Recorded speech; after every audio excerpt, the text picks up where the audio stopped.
Welcome back. In our last lecture, we discussed the information search stage, where consumers actively seek out information to solve their recognized problem. Today, we'll focus on the next critical step, the evaluation of alternatives. Once consumers have gathered sufficient information, they enter the evaluation stage, where they assess and compare the various options available to them. This is where they weigh the pros and cons of each alternative, considering factors like price, quality, features, brand reputation, and personal preferences. This evaluation process can be quite complex, as consumers often have to consider a wide range of criteria and make trade-offs between different attributes. For example, a consumer might be willing to pay a higher price for a product if it offers superior quality or features. During the evaluation stage, consumers typically narrow down their choices to a smaller set of options. This can be divided into three main categories. Evoked set. This is the initial set of brands or products that come to mind when consumers think of a particular category. It is often based on brand awareness, past experience,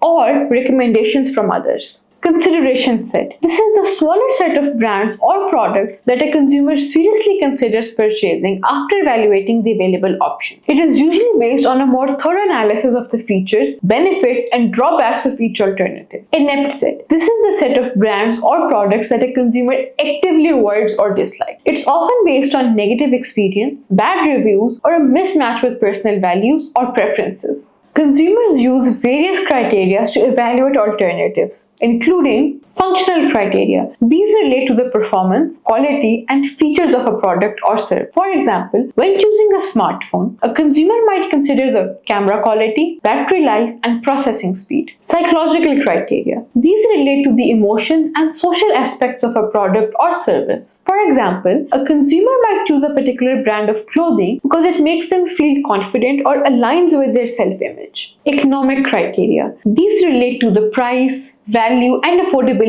of a product or service. Consumers often have a budget in mind and try to find the best value for their money. The evaluation of alternatives is a complex cognitive process that involves both conscious and unconscious factors. Consumers may use rational decision-making strategies such as comparing features and prices, as well as emotional and intuitive factors such as brand loyalty and gut feelings. Understanding how consumers evaluate alternatives is crucial for businesses. By understanding the criteria consumers use and the factors that influence their decision-making process, marketers can position their products and services more effectively, highlighting their unique benefits and addressing consumer concern. In our next lecture, we'll explore the purchase decision stage, where consumers finally choose a product or service and make a commitment to buy.